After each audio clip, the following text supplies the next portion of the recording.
leaving many desperate job seekers vulnerable to unscrupulous schemes.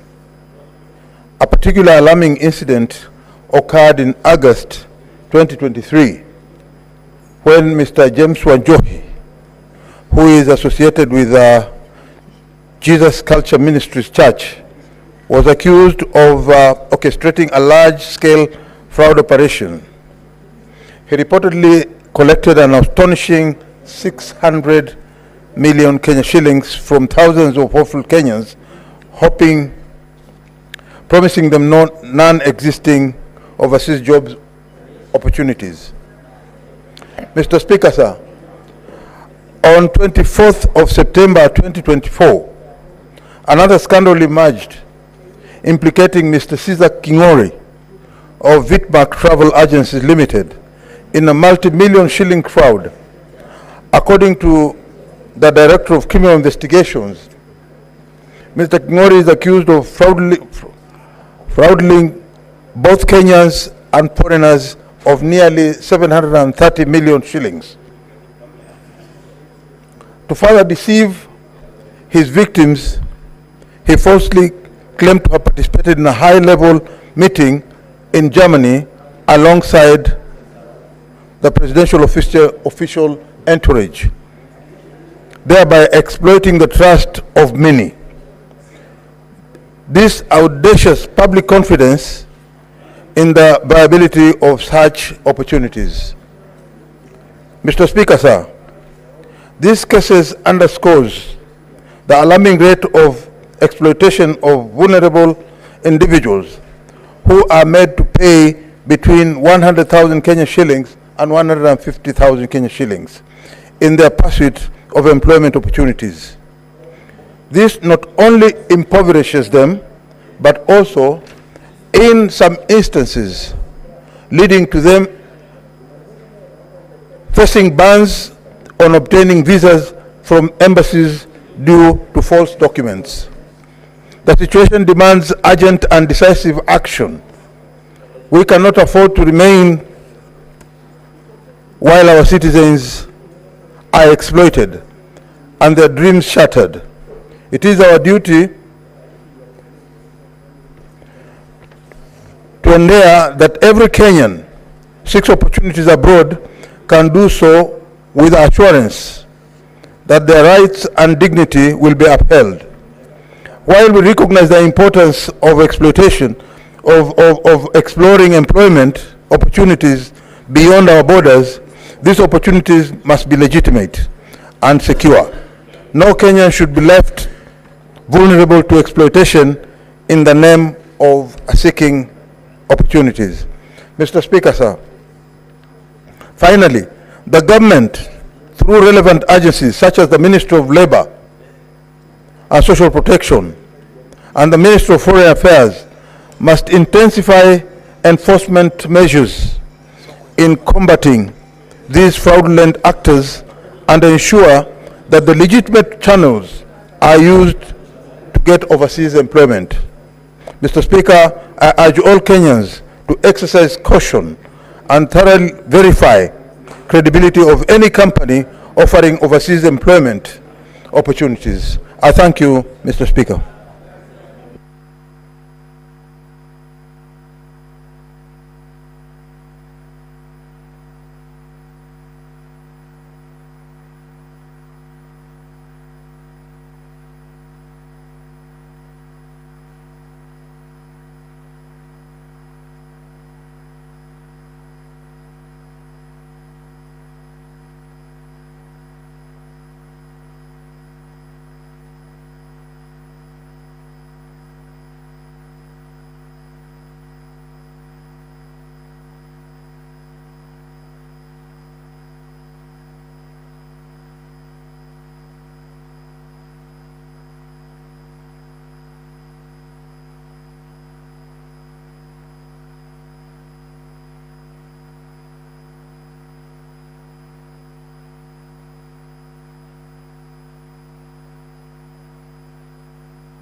Statement pursuant to Standing Order 53-1.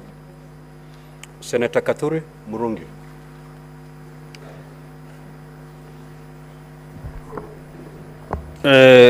Honorable Speaker, I have 3 statements to make. Maybe I can read them simultaneously. Mr. Speaker, sir, I rise pursuant to Standing Order 53-1 to seek a statement from the Standing Committee on National Security, Defense and Foreign Relations regarding the escalating tension and violence attributed to a land ownership dispute in Kirunyu area in Mutembei Central Constituency. In the statement, the committee should, 1, investigate the report on the causes of the long-standing land ownership dispute in Kirunyu area of Adiro Rojene Ward in Mutembei Central Constituency, Meru County, which has heightened tension between the disputing parties and resulted in the death of Mr. Morris Kimathi Ntwatingo, ID number 2061144, and Mr. Robert Muidhare Mutuma, ID number 3490690.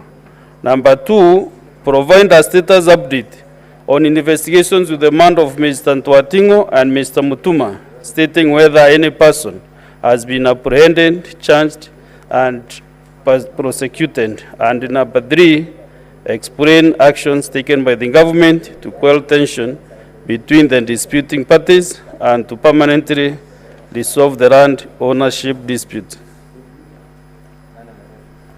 The second statement, Mr. Speaker, sir, I rise pursuant to Standing Order 53-1 to seek a statement from the Standing Committee on National Security, Defense and Foreign Relations regarding the ongoing banditry attacks in Mutembei North Constituency, Meru County, which have claimed the lives of 5 residents and 2 police reservists from Mamwadi Ward. In the statement, the committee should provide reasons for the persistent banditry attacks despite various promises and assurances from the Ministry of Interior and National Administration to end these menaces and restore peace to the residents of Meru County. Number 2, clarify whether the ministry has assessed the impact of these recurring attacks on the residents, including the disruption of their daily activities and way of life, as well as the socio-economic, cultural, and political consequences.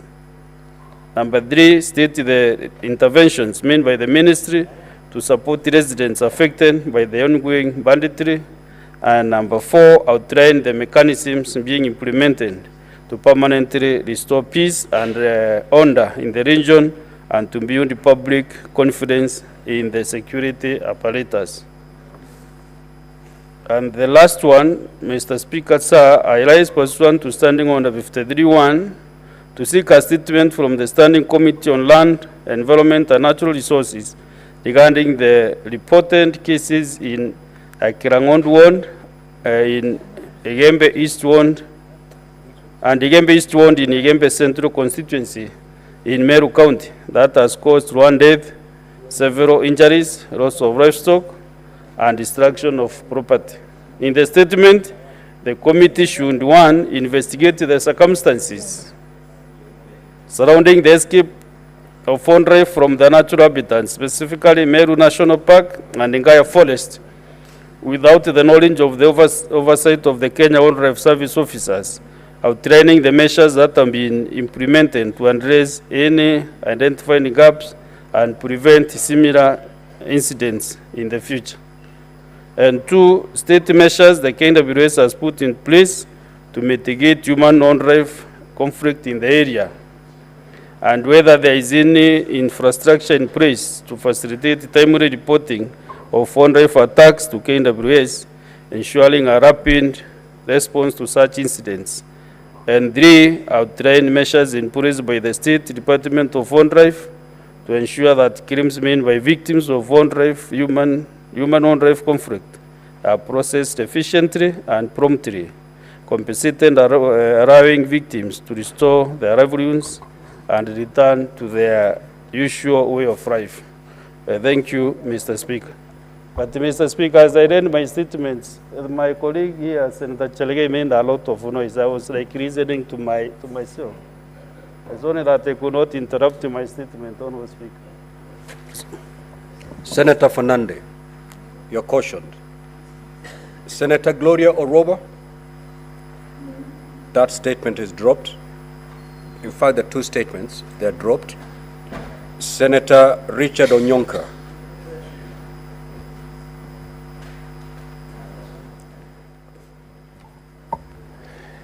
Thank you, Mr. Speaker, for giving me the opportunity. Mr. Speaker, I rise pursuant to Standing Order 53-1 to seek a statement from the Committee of Health regarding the operation and management of Kisii Teaching and Referral Hospital in Kisii. Mr. Speaker, sir, there have been numerous reports and allegations indicating mismanagement and systemic failures at Kisii Teaching and Referral Hospital, which, if not addressed, could have dire consequences for the management and eventual healthcare providing services to the residents of Kisii. In the statement, Mr. Speaker, I would like the committee to inquire into the allegations of fraudulent practices involving the misuse of Patients' National Hospital Insurance Fund cards at the Teaching and Referral Hospital, and demand an investigation and demand a transparency, accountability, and information pertaining to the truth as to how these cards are being utilized. Number two, Mr. Speaker, I would want the committee to investigate the alleged mistreatment and unlawful transfer of clinical officers at the hospital from one area to another without even consultation or without anybody making a mistake, which has led to the disruption of essential healthcare services, financial mismanagement, and discrimination against all these employees who work in the county health facility.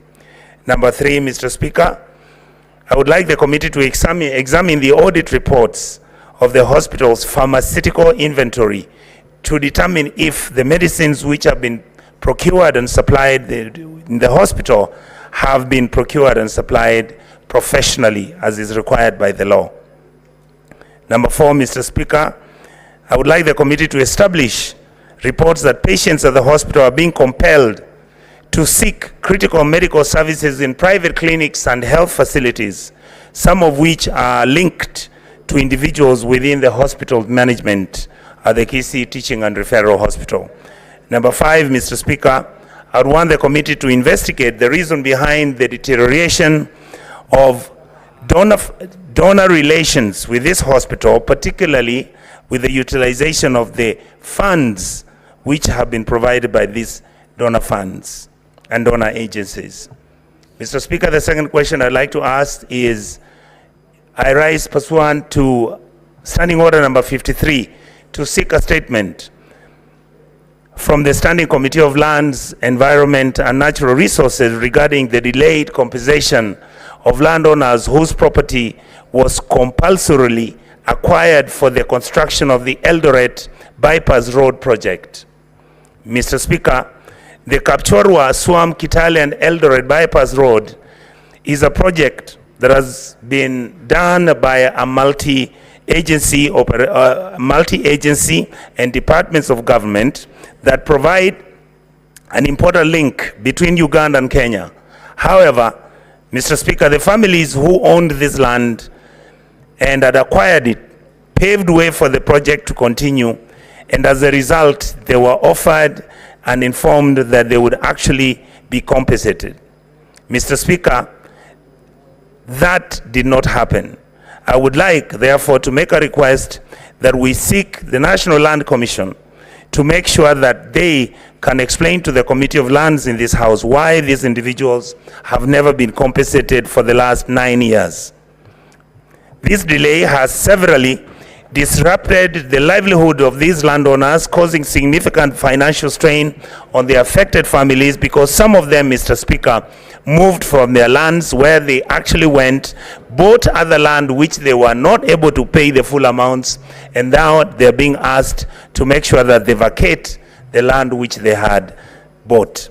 In the statement, Mr. Speaker, I would like the committee to investigate claims of undue delay in the compensation of these families around the Eldoret Town Bypass Road project, whose properties were compulsorily acquired. Number two, Mr. Speaker, I would like the committee to explain the reasons for the partial payments to some of the families and leaving out others outside, and I would like the committee to find out the criteria which was used by the National Land Commission in the selection of the individuals to be compensated and confirm whether this was done transparently or otherwise.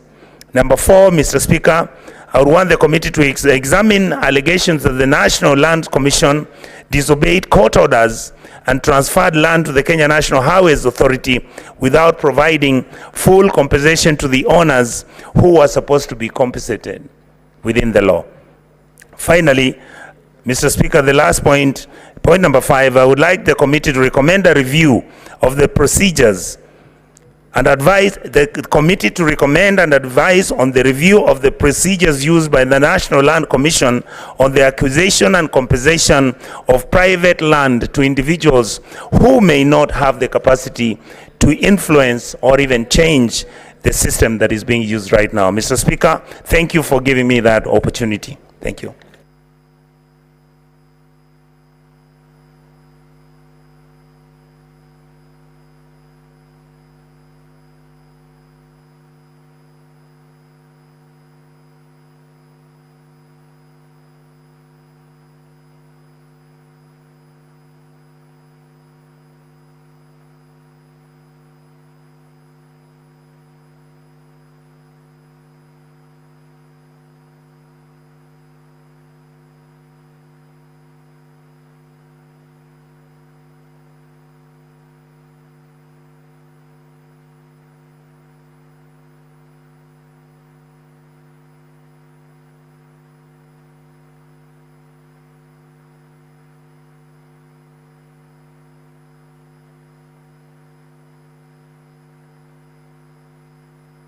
Now, honorable senators, for the convenience of the House, and pursuant to Standing Order 45-2, allow me to rearrange the sequence of the order paper.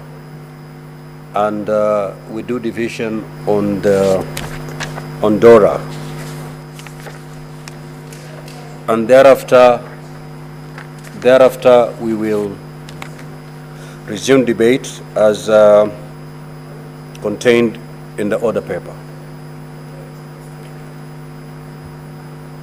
Anything that is on the floor of the House is the debate, Honorable Oroba, so stand guided.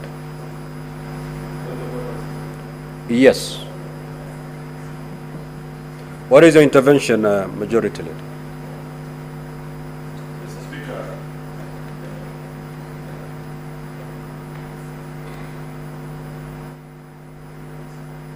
I use it. Oh, okay. Mr. Speaker, I have a matter of concern that perhaps you may need to guide us as a House, and maybe you will tell us how you want us to proceed. But I'm aware that there is a matter presently before the National Assembly which may or may not find its way to the Senate. Previously, there have been findings in court against senators for utterances that they made before the matter got to the Senate. Therefore, I'd wish to request your good office to guide senators on how to conduct themselves in the next few days in relation to that very matter that is before the Assembly. Otherwise, Mr. Speaker, because I have seen colleagues, some publicly take positions this way or the other on this matter, yet there's a Court of Appeal decision against one of our colleagues actually here in 2015 on something that they just said about an impeachment proceeding before it got to this House. And the court was able to find that indeed that particular senator was prejudiced even before hearing the matter. Will you perhaps guide us on how to behave, Mr. Speaker, so that we know how to behave, where to go, where not to go, and so many other things, Mr. Speaker. I thank you. Thank you, Majority Leader. I will give a communication before the end of the day on this particular matter. It cannot be a point of order, Senator Fernandez. Yes, proceed.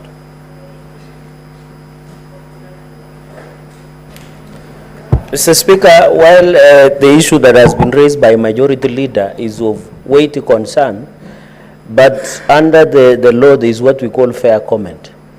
Mr. Speaker, it is judicially noticed that your counterpart in the National Assembly and his deputy have taken a position on the matter that is active before them. So even as you consider your ruling, you should also be able to guide us, because the umpire of the arbiter neutral house, who should be neutral, have already taken a position on that matter. So, Mr. Speaker, even as you rule on it, there is also the principle of access to information, fair comment, and freedom of media. So even some things are judicially noticed that, going by the decision in your Solomonic ruling, should not appear in any way to gag members from giving what we call fair comment, because we have seen people who are senior in Parliament taking certain position that it might be presumptuous that they are thinking and the position they all can affect the outcome and decision that is actively in the matter. So, Mr. Speaker, while that needs to be guided and decision has been made in a court of law, I don't think the intention, the proper reading of the ruling of Supreme Court was not in any way to gag members, but of course to try and avoid the principle of sub judice, as well as in the principle of res judicata in matters that have already been stopped by a court of law and Parliament. I thank you, Mr. Speaker. Thank you. We'll consider that in the communication. Yes, Senator Wambua.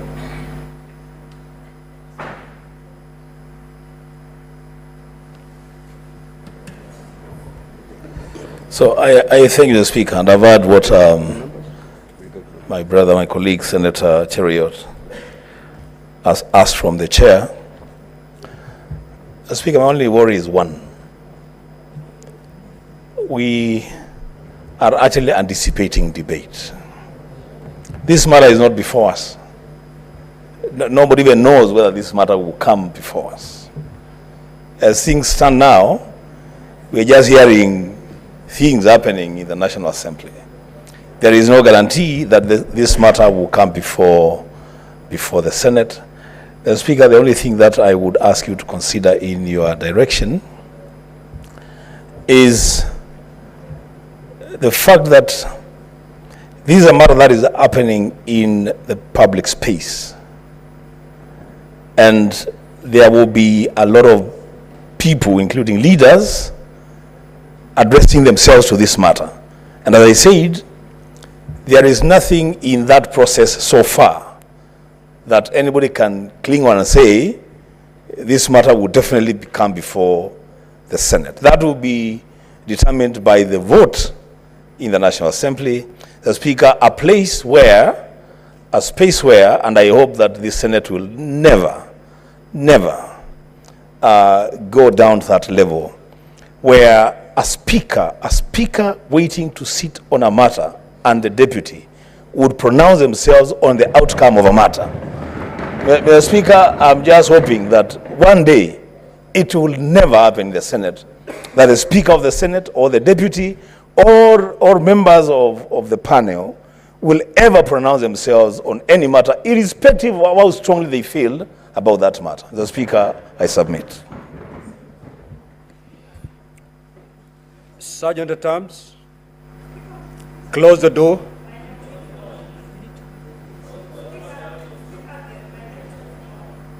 We will come back to you once we are done with the division. Clerk, proceed to read the two orders.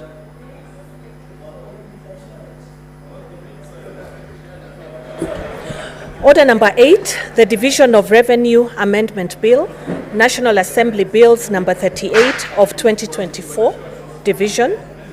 Order number 9, the Cooperative Societies Amendment Bill, Senate Bills number 53 of 2023, second reading, Division.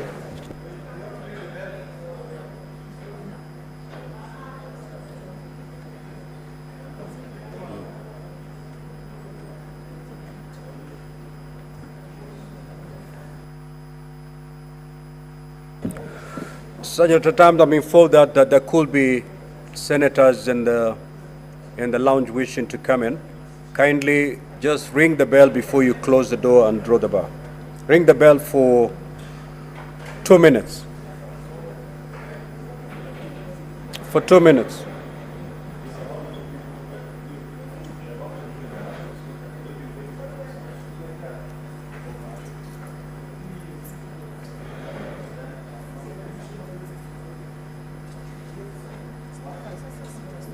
Utasoma, we're coming back.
The majority leader and the minority leader kindly approach the chairperson.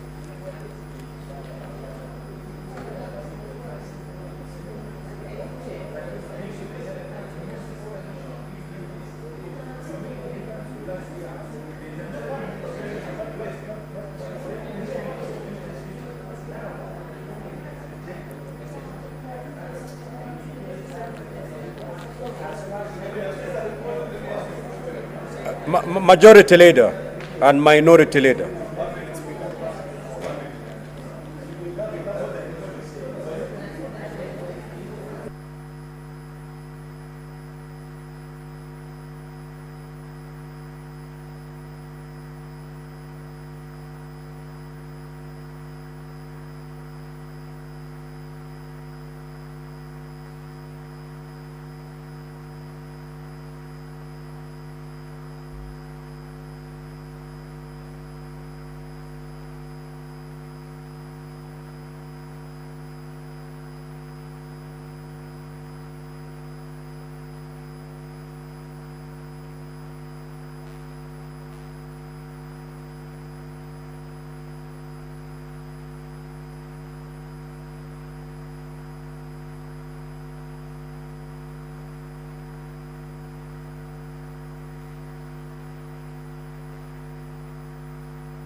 Sergeant, at times just ring the bell for further 5 minutes.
Order, honorable senators. Sergeant at Arms, kindly close the door and draw the bar.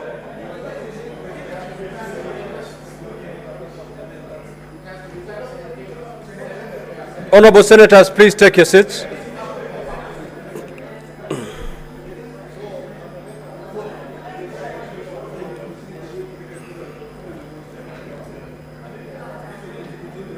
Senator Eddy, take your seat. Now, honorable senators, we are going to defer order number 8.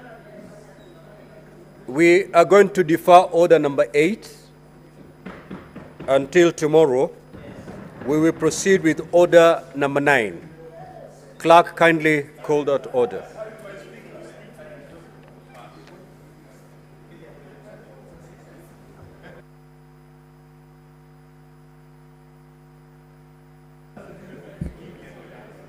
So, honorable senators, this is how we're going to proceed. This order has already been called out. It is the Cooperative Societies Amendment Bill, Senate Bills number 53 of 2023. That is the bill that is up for division now. I will ask you to pull out your delegate cards from the units, and then Sergeant at Arms, go round and pick any card that is unattended.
Senator Roba, kindly take your seat.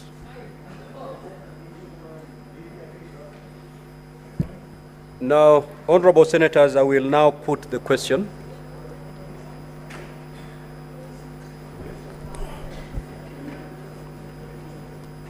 That the Cooperative Societies Amendment Bill, Senate Bills number 53 of 2023 be now read a second time.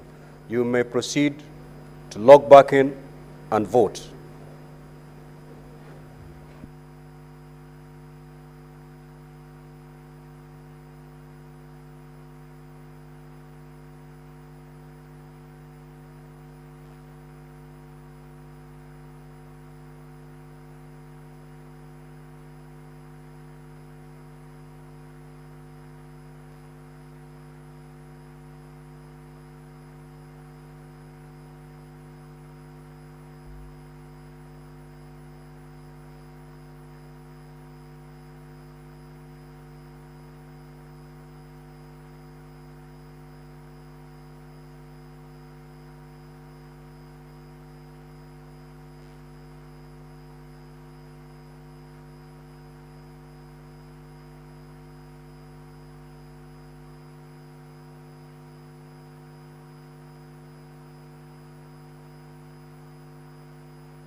Senator Mbugua, you have authority to vote on behalf of Senator Matthews, so you may proceed.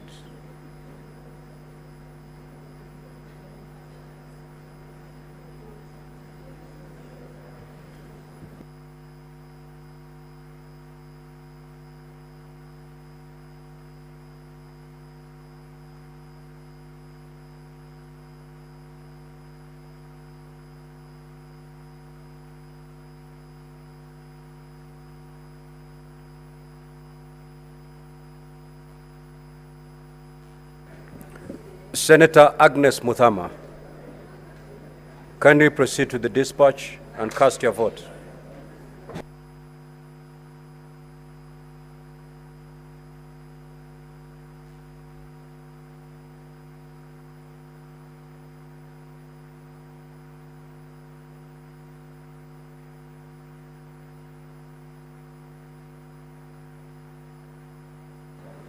Senator Beatrice Ogola, also proceed to dispatch and cast your vote.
Order, honorable senators.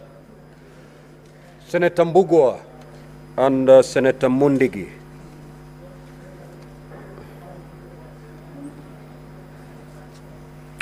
So the result of the division is as follows.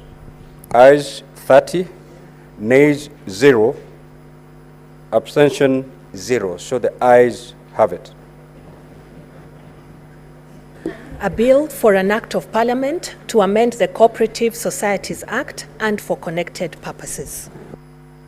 Sergeant at arms, you may open the door and withdraw the bar.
Now, honorable senators will go back to the statements pursuant to Standing Order 53-1.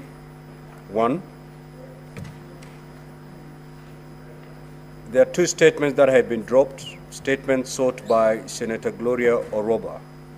Having given or having explained herself to the satisfaction of the chair, I will allow her to proceed to read her two statements.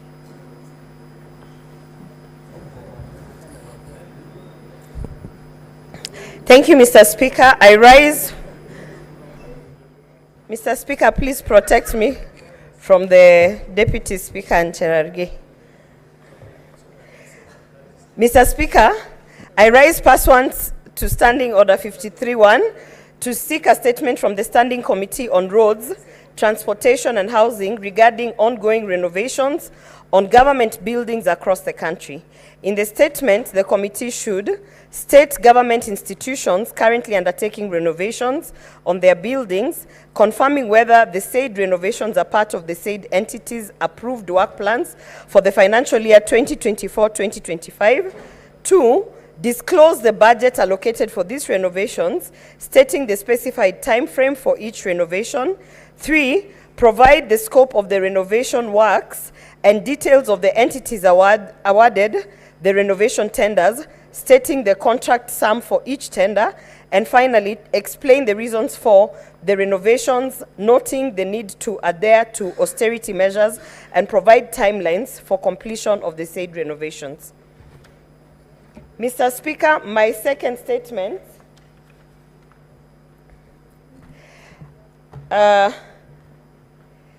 Mr. Speaker, this is my request for a statement on operations of the social media platform X Corporation, formerly Twitter, in the country. Mr. Speaker, I rise pursuant to Standing Order 53-1 to seek a statement from the Standing Committee on Information, Communication and Technology concerning the operation of social media platform X Corporation, formerly Twitter, in the country. Recently, Brazil's Supreme Court ordered a nationwide suspension of X social media platform for defying court orders to take down accounts and posts that violate its laws around disinformation, misinformation, and hate speech. Back in Kenya, abuse of social media, including X, to spread disinformation, misinformation, and hate speech continues to be of concern with the proliferation of the internet and social media in the country. Social media has been used to attack innocent persons, including revealing critical information of the victims in violation of the Data Protection Act. This worrying trend should be dealt with urgently to deter the perpetrators. In the statement, the committee should, 1, outline the basic guidelines that the Communication Authority of Kenya and the Office of the Data Protection Commissioner, ODPC, have laid to ensure that X complies with Kenyan laws and regulations. 2, confirm whether the following social media platforms are registered in Kenya: X, Facebook, TikTok, and Instagram. 3, state the measures in place to ensure victims of abuse of social media have access to customer care services within the country, where they can report the case of misuse of social media perpetrated through social media platforms available in Kenya. Thank you, Mr. Speaker.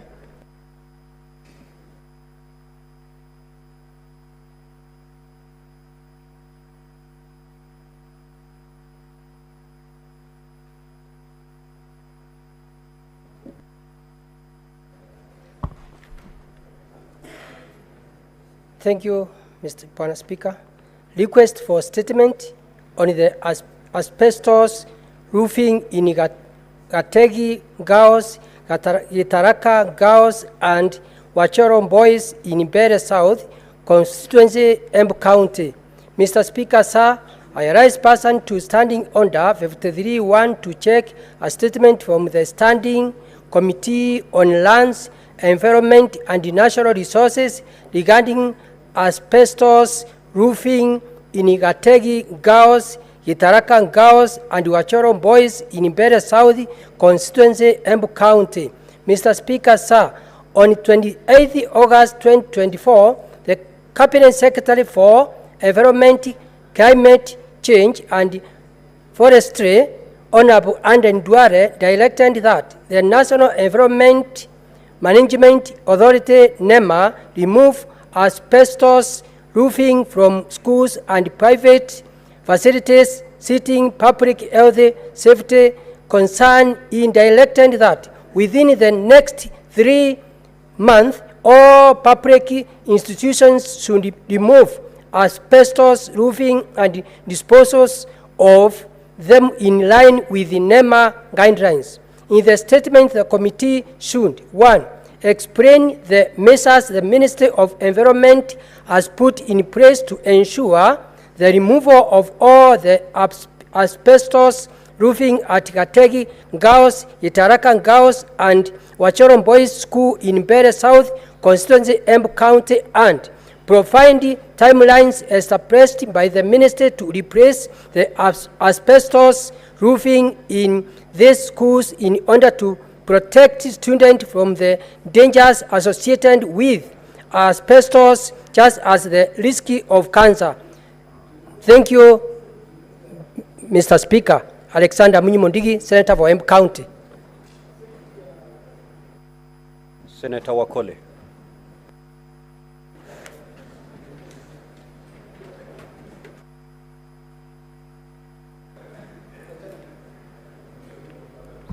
Thank you, Mr. Speaker, sir.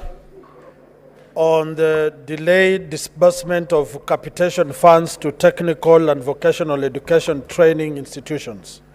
Mr. Speaker, sir, I rise pursuant to Standing Order 53-1 to seek a statement from the Standing Committee on Education regarding the delayed disbursement of capitation funds to technical and vocational education training institutions.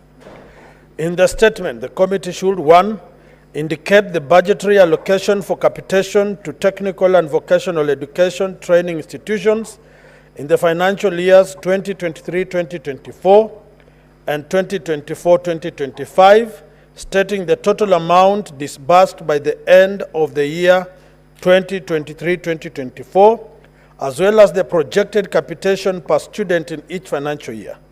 2, state when the last disbursement of capitation funds was made to TVET institutions, indicating the period to which the disbursement related. 3, explain the current delay in the disbursement of capitation funds, indicating when TVET institutions should expect to receive their arrears.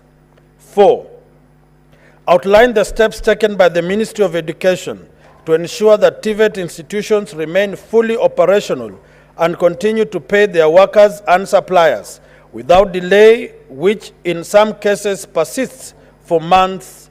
And 5, state measures put in place by government to ensure that such delays are resolved and do not recur. Senator Wafula Wakoli, Senator for Bungoma County. Thank you, Mr. Speaker, sir. The second statement by Senator Wakoli is deferred. Senator for Isiolo County, Senator Fatuma Dulo.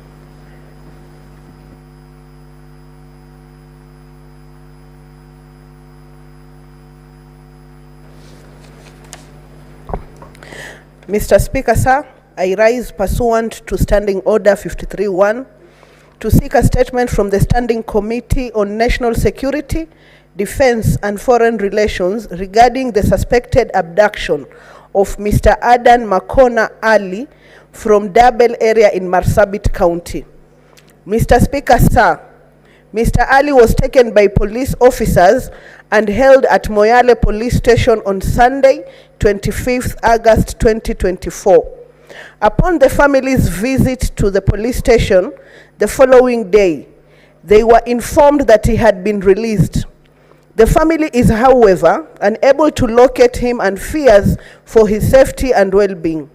I therefore request the committee to, 1, state the circumstances surrounding the detention and alleged release of Mr. Adan Makona Ali from the Moyale Police Station on 25th August 2024. 2, outline the actions taken by the police so far to locate Mr. Ali, clarifying whether the National Police Services, NPS, will undertake further investigations into the matter to determine the culpability of police officers in his disappearance, and if so, provide details on the nature of investigations.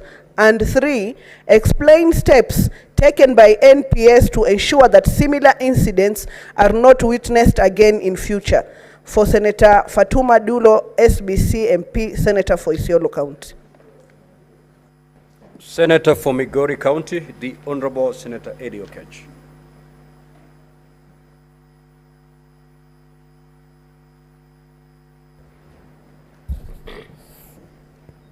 Thank you, Mr. Speaker. Mr. Speaker, I rise pursuant to Standing Order 531 to seek a statement from the Standing Committee of Finance and Budget regarding the status of pending bills accrued by the County Government of Migori.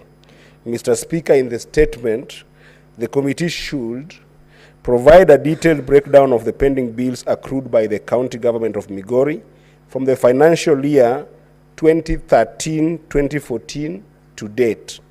And Mr. Speaker, they should indicate the nature and current status of payment of each pending bills, the suppliers owed, reasons for the delay in payment, as well as the financial year in which each was accrued.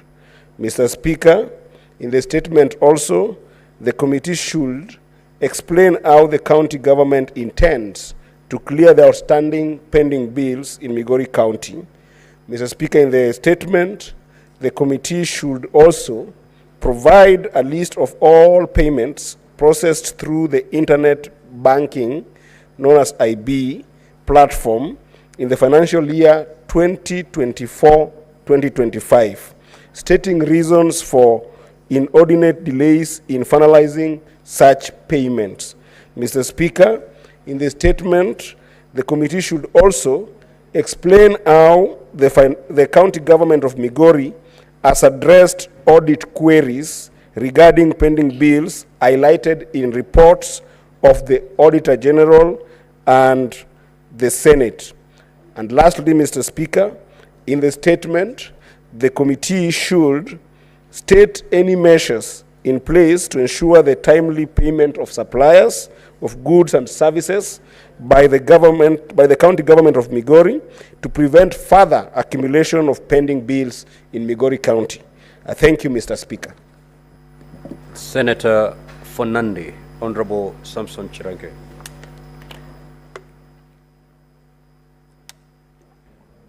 Thank you, Mr. Speaker. Sir, request for statement on the status of the National Agricultural and Rural Inclusive Growth Project, NARIC, projects in Nandi County. Mr. Speaker, sir, in the statement, I raise pursuant to Standing Order 53-1 to seek a statement from the Standing Committee of Agriculture, Livestock and Fisheries on the status of National Agriculture and Rural Inclusive Growth Program, NARIC, projects in Nandi County. In the statement, the committee should, 1, state the total amount disbursed by the World Bank to the Nandi County government to fund agricultural projects under National Agricultural and Rural Inclusive Growth Project, NARIC. Number 2, Mr. Speaker, provide a breakdown of the total funds allocated and disbursed by the county government, specifying how the funds were utilized across the 4 identified NARIC projects that comprise farming in dairy, poultry, avocados, and potatoes. So, Speaker, number 3, indicate the location of the potato farms where the harvested produce is stored and the income generated so far from potato farming in Nandi County under NARIC. So, Speaker, number 4, explain why the county government deviated from the World Bank's requirement that the farms being developed should be those owned by local farmers, instead implementing the projects on government-owned farms like Kaimosi FTC. Mr. Speaker, number 5, clarify why Kenya shillings 100 million allocated for commercial water project and Kenya shillings 130 million, the commercial water project in Kabiet ward, and Kenya shillings 130 million allocated for the coffee cherry fund were diverted to Kabiet Dairies project, which already been sufficiently funded by various funders, stating the total amount spent on the dairy project and explain why it has not been completed up to date more than 5 years since inception of the Kabiet Dairies project. Mr. Speaker, I thank you. Senator Beatrice Ogolda. Thank you, Mr. Speaker, sir. This is request for a statement on claims of unfair labor practices at Sukari Industries in Dewa Sub-County, Homa Bay County. Mr. Speaker, sir, I rise pursuant to Standing Order 53-1 to seek a statement from the Standing Committee on Labor and Social Welfare regarding claims of unfair labor practices at Sukari Industries in Dewa Sub-County, Homa Bay County. In the statement, the committee should, 1, state the number of drivers in the company who are mandated to collect, transport, cane, and how many hours they work per day. 2, explain whether they are compensated for the extra hours whenever they work overtime, in line with the Employment Act 2007, and whether such overtime hours worked comply with the Section 27 of the said Act. And lastly, Mr. Speaker, sir, investigate whether the longer working hours might be the reason for rampant accidents involving Sukari industry trailers transporting sugarcane, and whether the workers are allowed at least one rest day in every 7-day period, regardless of weekends or public holidays as stipulated in Section 27(2) of the Employment Act. Thank you, Mr. Speaker, sir. Senator Hezana.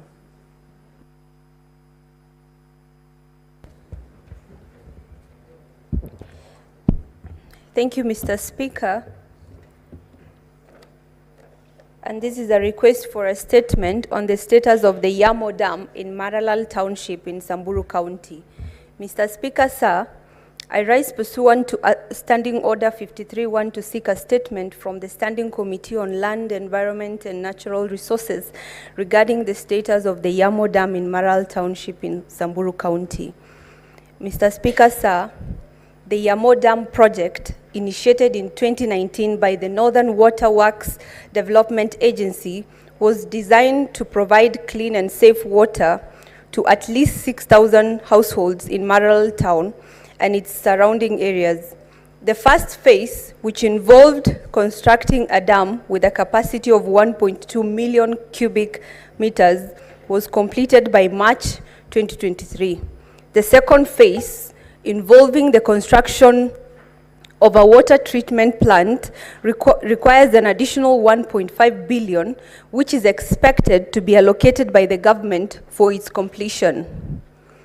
In the statement, the committee should, 1, provide an update on the current status of the project, including whether it has been completed, handed over, its current maintenance status, and water levels. Secondly, establish whether the dam has successfully alleviated the challenges of access to clean and adequate water for the residents of Samburu County. And thirdly, state the measures put in place to permanently resolve the recurring water shortages in Samburu County. Thank you, Mr. Speaker. Yes. Statement pursuant to Standing Order 56-1B, the Chairperson, Standing Committee on Trade, Industrialization and Tourism.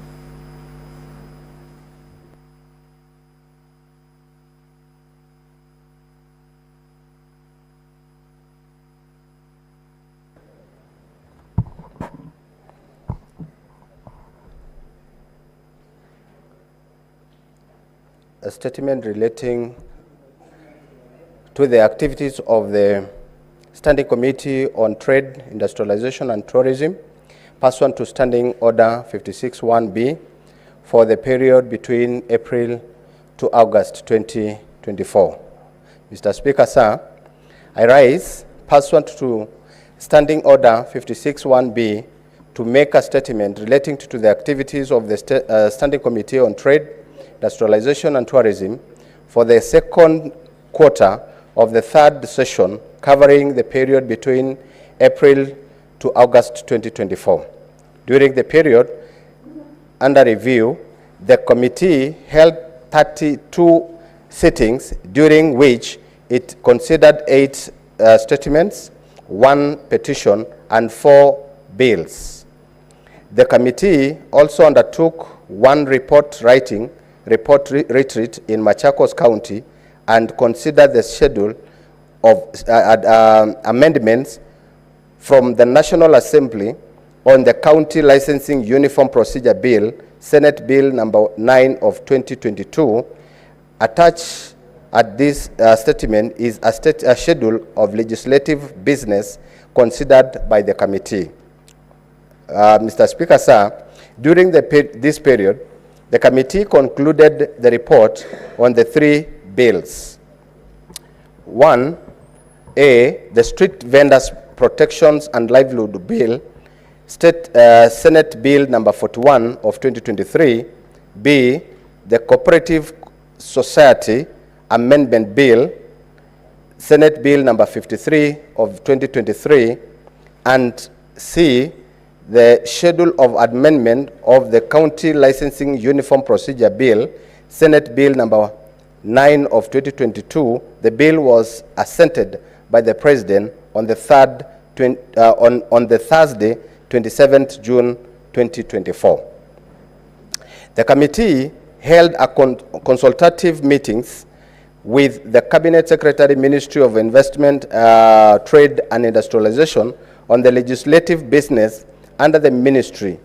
The committee also invited the Principal Secretary in the Ministry of East African Community on the arid and semi-arid lands, the regional development, to respond on statements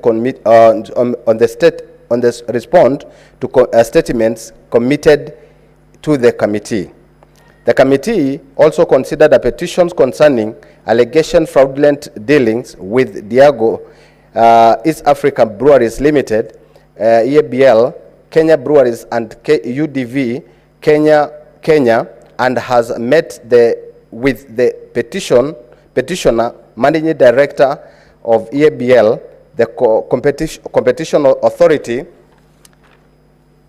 and the Capital Market Authority to gain insight into the petition.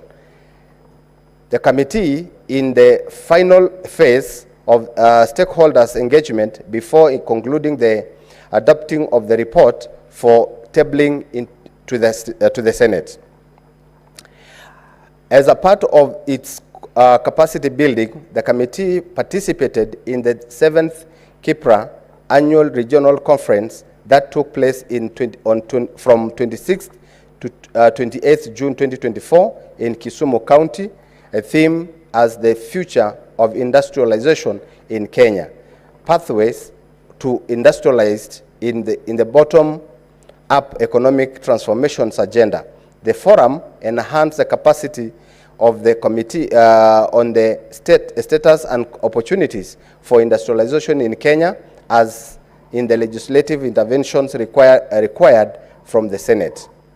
Mr. Speaker, sir, during the consideration of the statements, the committee observed that there was an increasing number of statements pending before that required the attention of the relevant cabinet secretary in persons. However, due to the recent changes in the government, the cabinet secretary were not available. The committee also therefore scheduled to invite the substantive cabinet secretary following the reconstruction of the cabinet to appraise the committee on the status of the pending statements related to the specific matters or mandate. The committee will prioritize the finalizations of these pending statements on this legislative business before it. The committee will continue with its insight on the counties through scheduled county oversight inspections and networking visits to public engagement to ensure continued implementations of programs and legislative business within its mandate. In particular, the committee will visit the county aggregated industrial parks, tourism facilities and markets in the counties. Honorable Speaker, in conclusion, I wished to thank the office of the office and the office of the clerk of the Senate for the support according to the committee in its work in executing its mandate. Lastly, I also wish to thank the members of the committee for the diligence and contributions during the committee activities and the committee secretariats for their facilitative responsibility. Thank you, Honorable Speaker. Next is the report from the Chairperson, Select Committee on County Public Accounts. Yes, Vice Chair. Senator Chalagai Samson Kiprotich. Thank you, Mr. Chair. Thank you, Mr. Speaker. I'm reading on behalf of the Chairperson, Senator Moses Kajwang, who is away on official parliamentary duties. And Mr. Speaker, we are enjoying cordial relationship between my chair and vice, unlike what is happening in the country.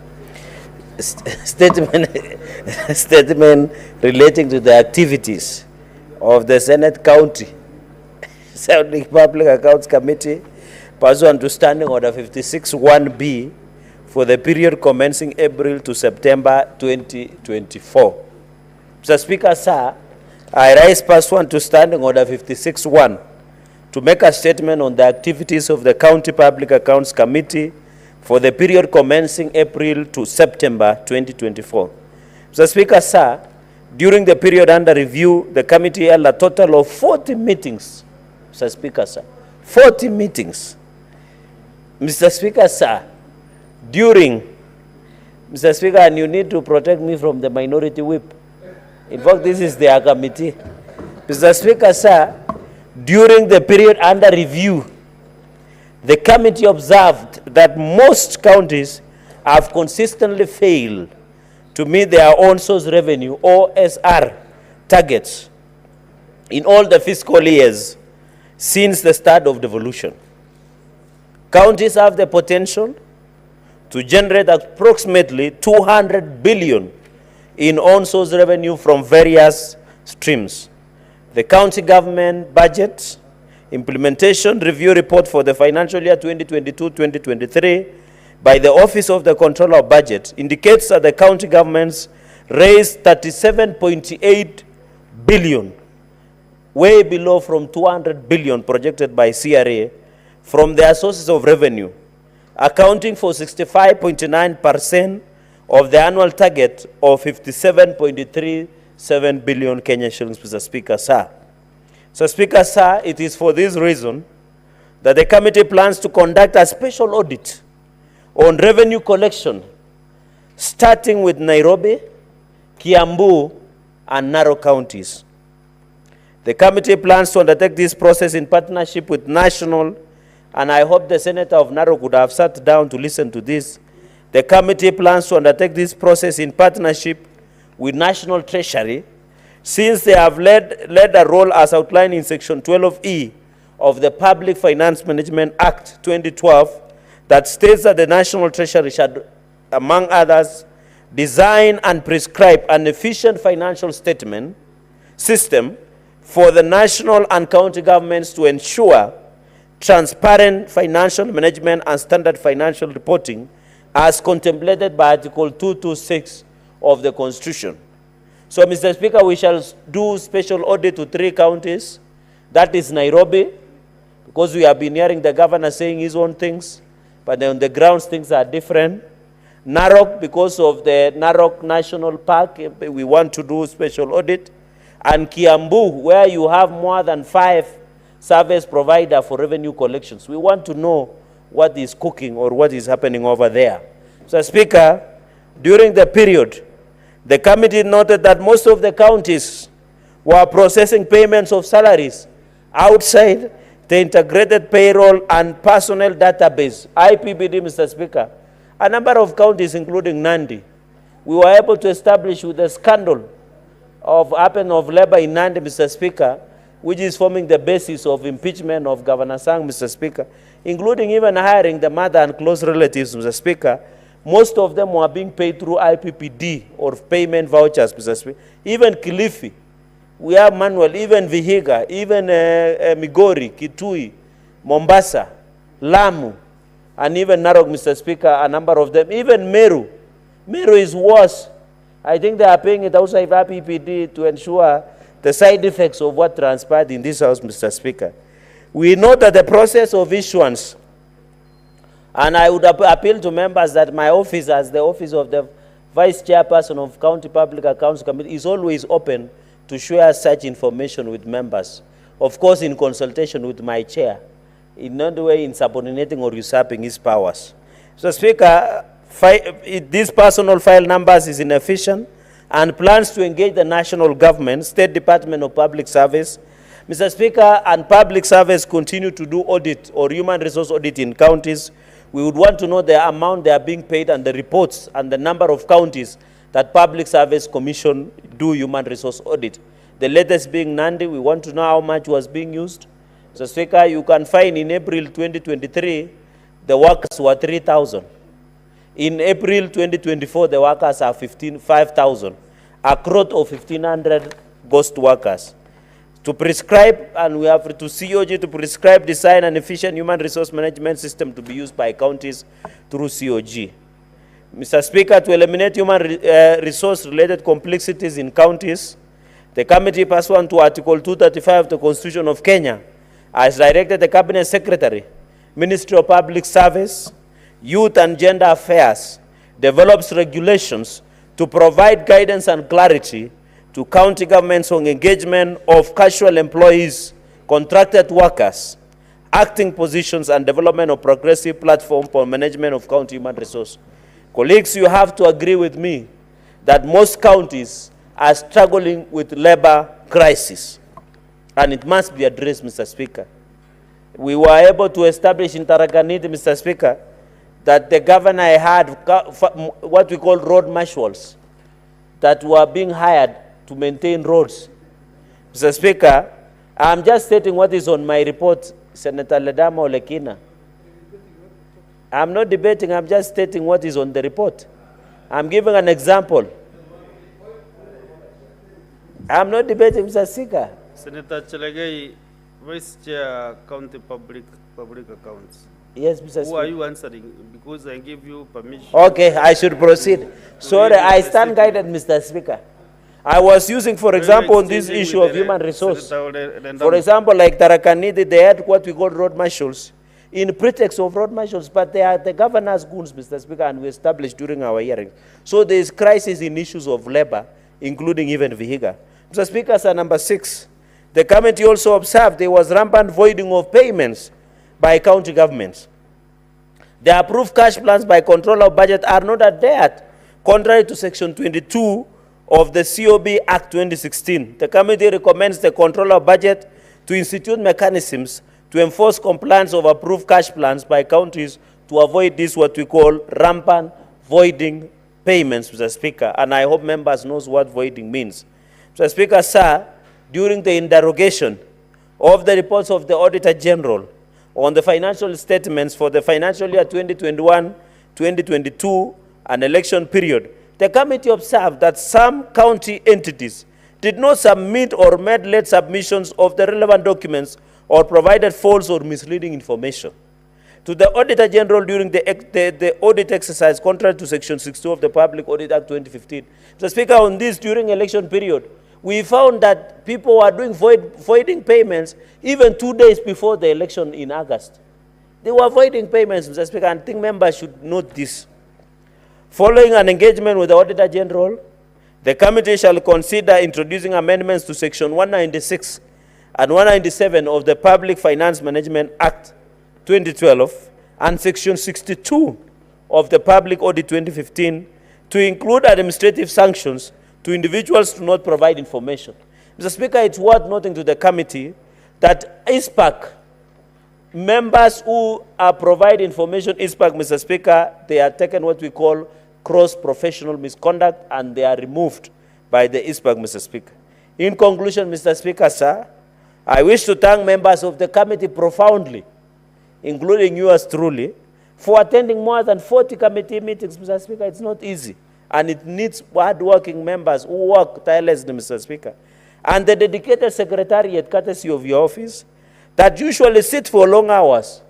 Mr. Speaker, we have sat on Mondays, we sit from 8 to 6 p.m. in the evening, transacting serious businesses, because we want to ensure the financial audit review. Mr. Speaker, the committee, it is important I say this. We are trying, Mr. Speaker, to look at the financial years of the sitting governors. For example, in Narok, we are considering financial year 2022-2023 because we don't want to be morticians. We want to be objective, Mr. Speaker. The committee will use various strategies, including subcommittees and merger of financial years to shift to a more proactive mandate and to ensure the Senate current in its intervention. Mr. Speaker, with those very remarks, I thank you and I beg to lay them. Vice Chair, next time, because your committee is actually our mandate as senators, is domiciled in your committee oversight, and also to check whether money that we give counties every year, like the discussion we had here this afternoon, we're trying to exchange notes on the way forward. Maybe in the future when we wish to get report county by county, not lump sum. County, the 40 meetings, you know, cannot be on one piece of paper like this. 40 meetings. If you examine only 10 accounts for 40 meetings, then you cannot just bring a paper and then give us as a report for all the 47 counties. So you need a report with just details of every county, what has not been done in those specific counties. So I think you can do better than that. Yes, 1 minute.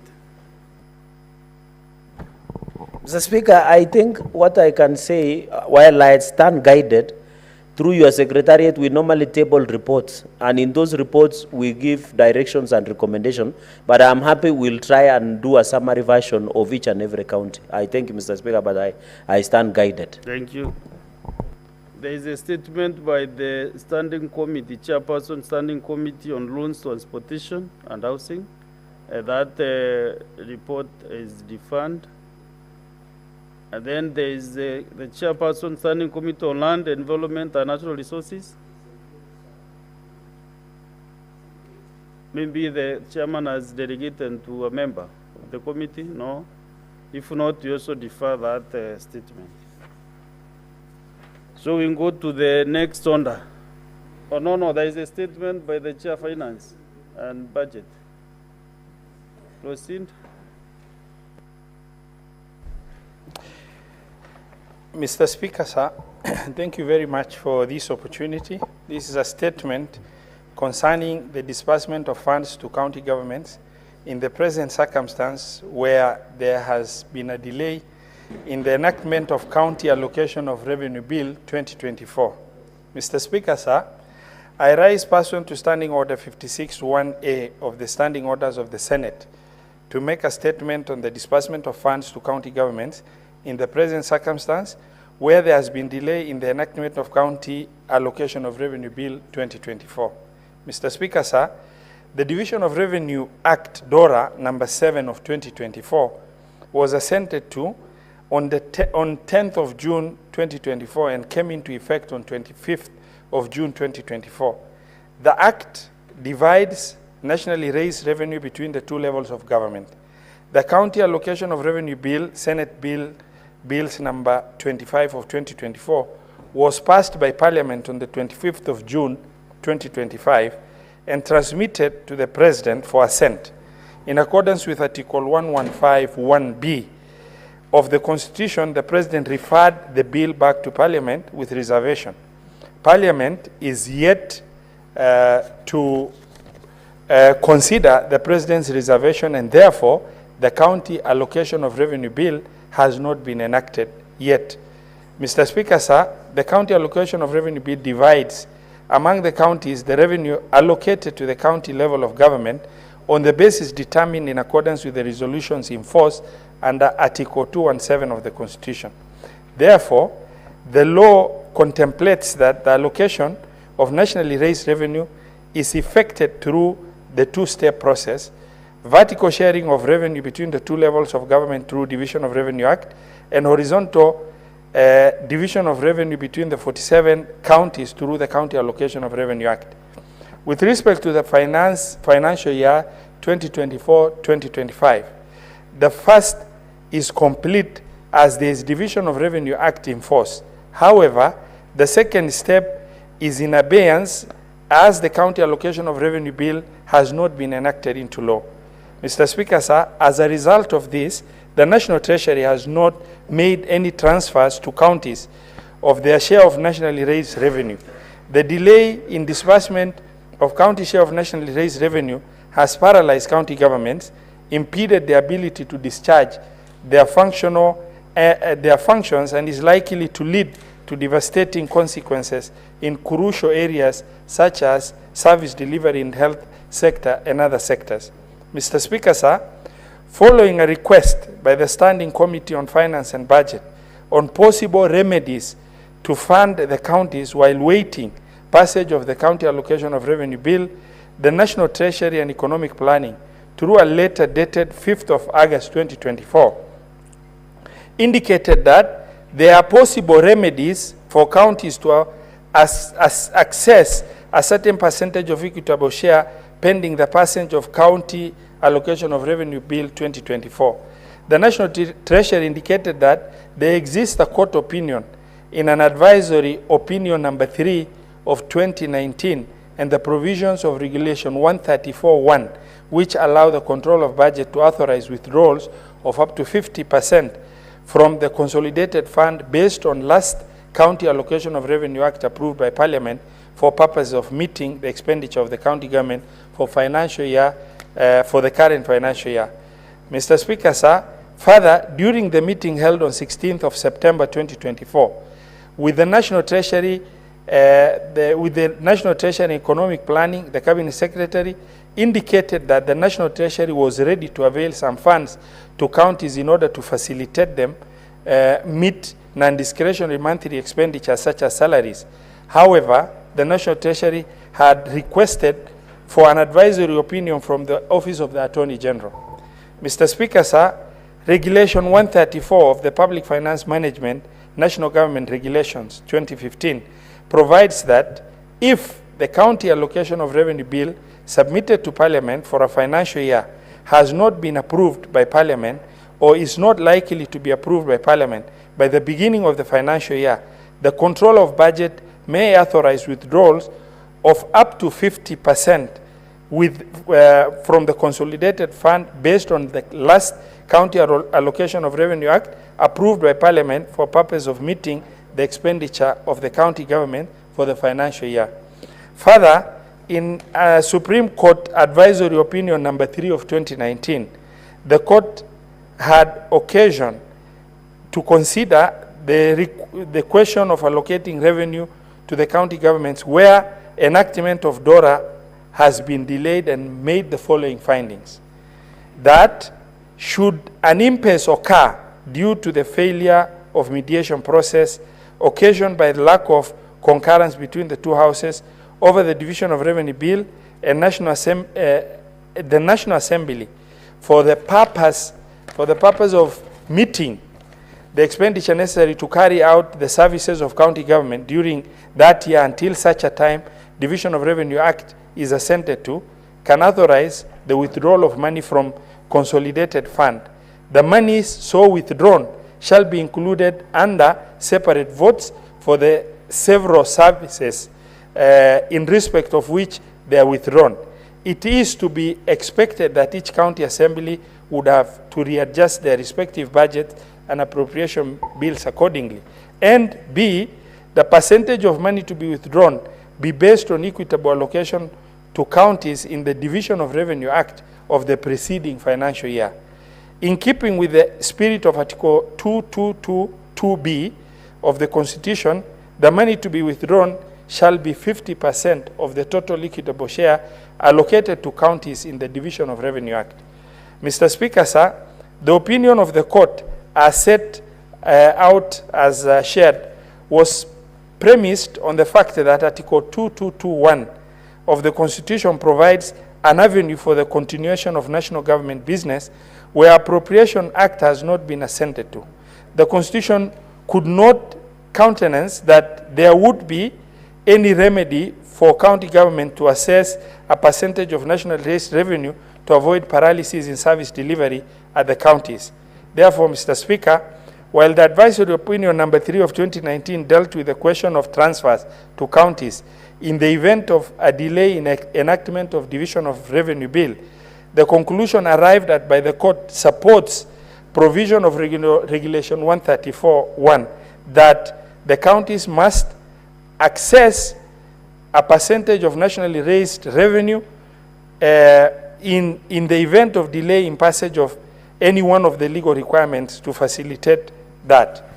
Mr. Speaker, sir, the committee is privy to advise to an advisory that has been rendered by the Attorney General to the Cabinet Secretary for National Treasury and Economic Planning, dated 20th of September 2024, in which the Attorney General canvasses the provisions of Regulation 134.1 of the Public Finance Management National Government Regulation 2015 and Advisory Opinion number 3 of 2019, and advises the National Treasury as follows: that the applicable law that would allow the disbursement of equitable share to the counties is Regulation 134.1 of the Public Finance Management National Government Regulation 2015. Both Regulations 134.1 and Supreme Court Advisory Opinion number 3 of 2019 provides the same remedy for disbursement of up to 50% of the total equitable share to county governments in the absence of County Allocation of Revenue Act. Mr. Speaker, sir, in the light of these provisions of the law canvassed in this statement, the Committee on Finance and Budget has written to the National Treasury and the Control of Budget to direct, as a matter of utmost urgency, the authorization and withdrawal of up to 50% from the Consolidated Fund based on the last County Allocation of Revenue Act approved by Parliament for the purpose of meeting expenditure for the county government for the financial year. I thank you. Signed, Senator Ali Ibrahim Robert, Chairperson of the Standing Committee on Finance and Budget, and the party leader of UDM. Thank you very much. I'll give one or two senators to make a brief comment on that statement. Senator Olekina Redama. Thank you, Mr. Speaker. Mr. Speaker, let me begin by thanking the distinguished senator from Mandera for being very diligent in ensuring that our counties get what is theirs. This Senate, Mr. Speaker, if I remember very well, passed the Division of Revenue Bill, passed the CARA, and the only thing we're waiting for is for the President to assent to CARA. I held an earlier consultation with the Chair of Finance. The only point that I could see that we are differing is that we already have DORA which has already been assented to. So the advisory given by the Attorney General is sound, but I still feel like even that advisory came short of saying the Senate, Parliament, the National Assembly, and the Senate have already passed a law. You cannot bring an argument and say that now because you want to amend a law, you stop operating with the existing law. So, Mr. Speaker, the Cabinet Secretary in charge of Finance really ought to just follow the law and ensure that money is sent to counties. You know, we cannot say we are now setting everything in abeyance until we have a new amended DORA. In fact, this is going to be the first time that people are going to amend DORA. I've sat here, we've never amended DORA. You know, we passed CARA. CARA was passed by the National Assembly. It was just waiting for it to be ascended. So surely, we cannot be sitting here and actually even entertaining a debate of amending DORA. You know, the earlier debate that we had here, when that order was called, is because we know that this House passed DORA, and the law is in existence. So I don't even know why the Finance Committee entertained having this business of saying, let us use Regulation 134. Yet there's an existing Act of Parliament. So, you know, that is the only challenge we have. The only challenge we have, Mr. Speaker. And this is where now we have to argue and to see what will befit us. Is, one, asking ourselves whether, as the law, the Constitution, I believe it's Article 217 or 207, if I'm not wrong, where the share of revenue for the county government shall be released without undue delay or any deduction. Since we passed and we agreed to send 400,001 billion to our counties, if we're having a problem, a shortfall, Mr. Speaker, I don't believe that we are losing the 400 billion. This is going to be now the third quarter or the second quarter.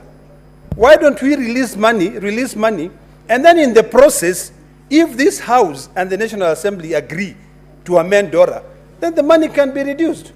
So, Mr. Speaker, apart from arguing that we should use the previous DORA and the previous CARA and also the previous cash disbursement schedule as the law envisioned, let us continue applying the existing law that we passed so that we don't ground our counties to a halt.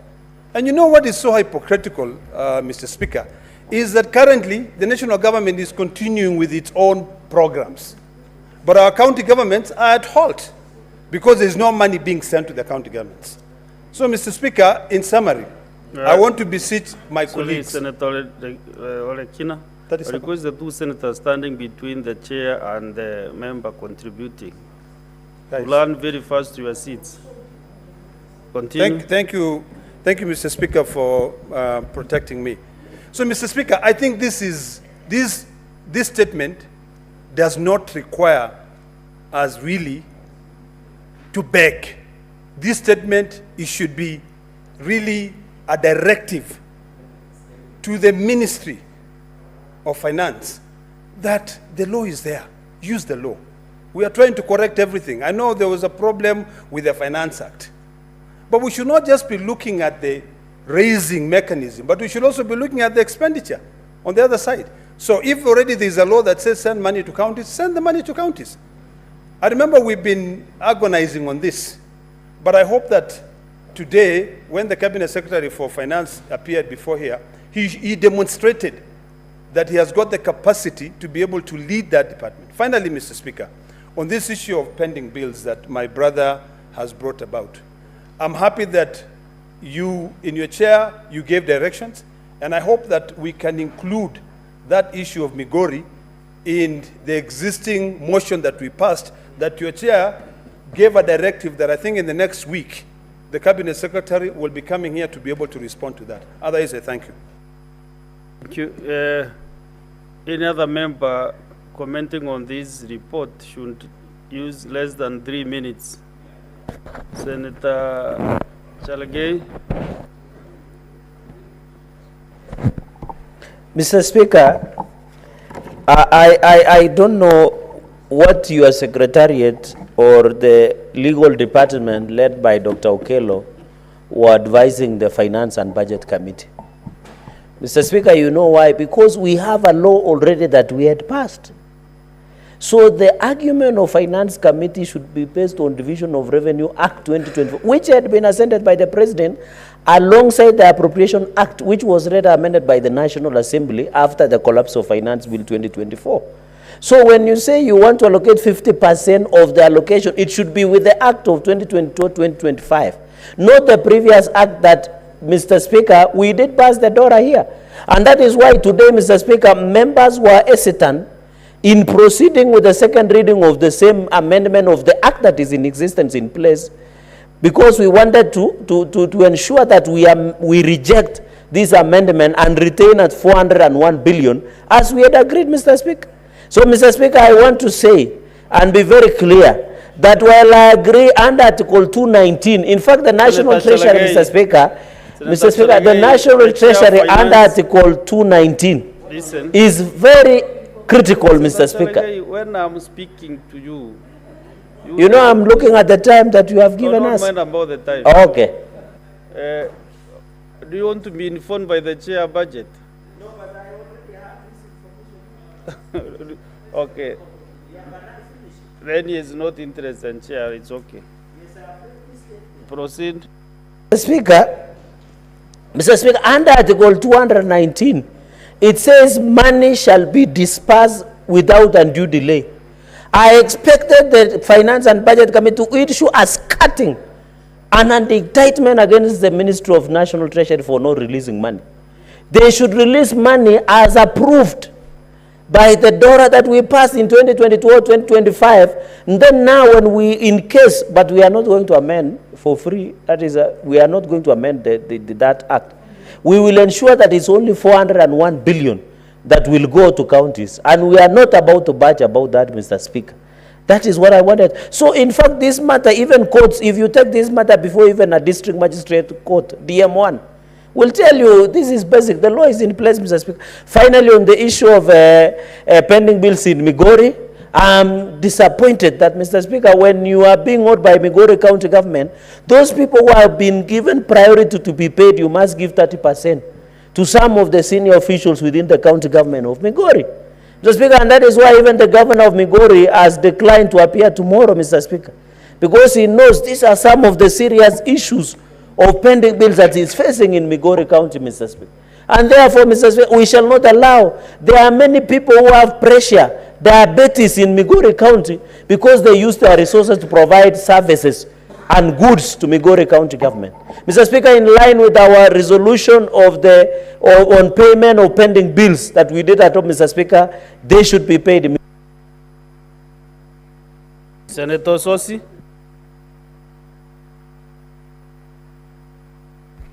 Mr. Speaker, first of all, let me start by thanking the Chair of Finance for the focus on matters to do with the division of revenue and disbursement of funds to the counties.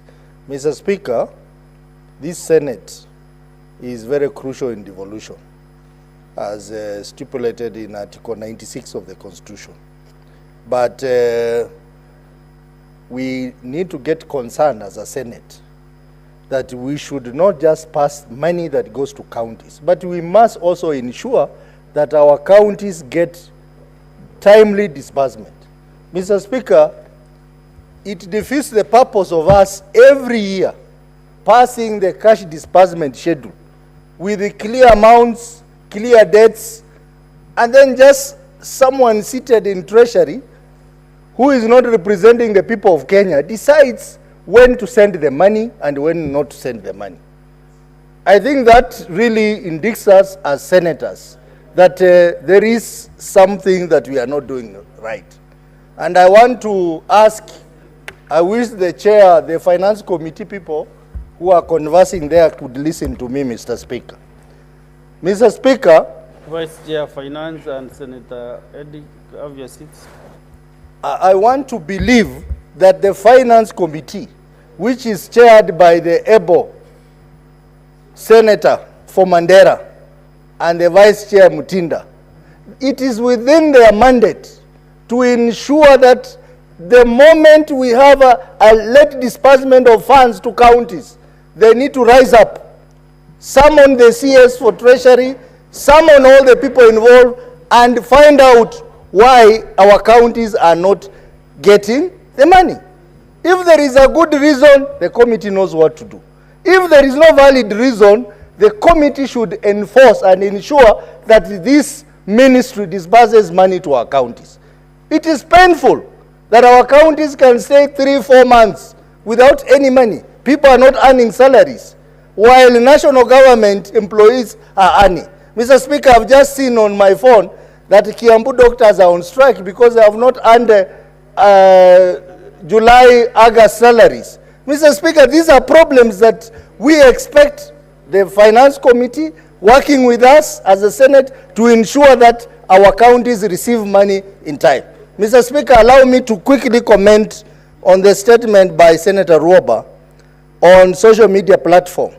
Mr. Speaker, when you read this statement, clearly it tells you that there is a gap in the management of the Data Protection Act and the regulation in this country. I think it's a high time that this Parliament call to order the Office of the Data Protection.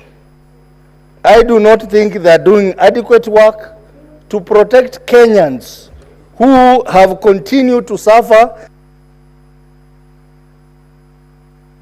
Thank you. Senator Wamatinga. Wahome.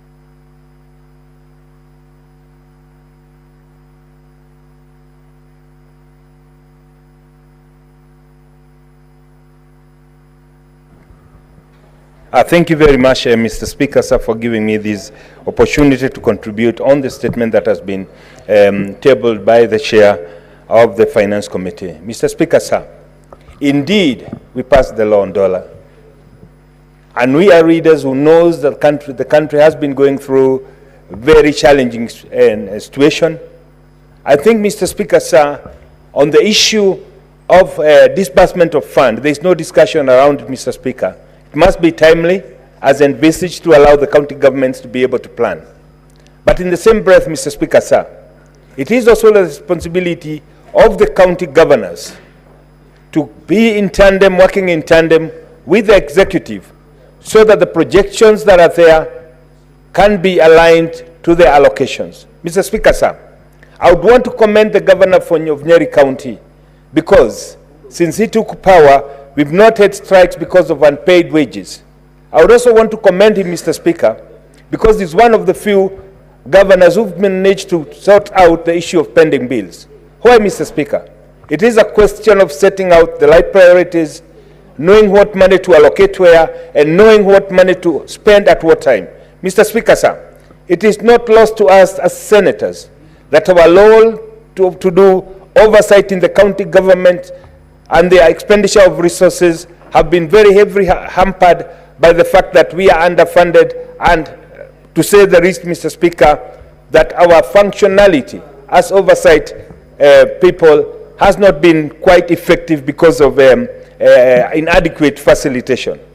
But, Mr. Speaker, sir, we as the leaders of this country, we are not lost that this country, like many other countries globally, have been going through a lot of challenges. One of the things that is called, Mr. Speaker, for readers is to sit down and see the situation as it is and adjust correspondingly. Mr. Speaker, sir, some counties, they have huge pending bills, not because they do not get their disbursement timely, but because they set their priorities right. It is known, Mr. Speaker, that once a new governor is elected, he does not give priority as it's supposed to be to the first charge, that is the pending bill, but they take the advantage to give their friends, their colonies, their preferred contractors and suppliers contracts so that they can be able to make some money. Mr. Speaker, sir, if we address the issue of governance alongside the issue of disbursement of funds, and we ensure that the money that has been disbursed is also used prudently, we will not only cure the problem we have with the pending bills, we will also ensure that no employee goes unpaid because it is a question of priority. Mr. Speaker, sir, it does not come as a surprise to see governments in the county and also at the national level repairing roads and buildings while wages remains unpaid. Senator Hedi Okech.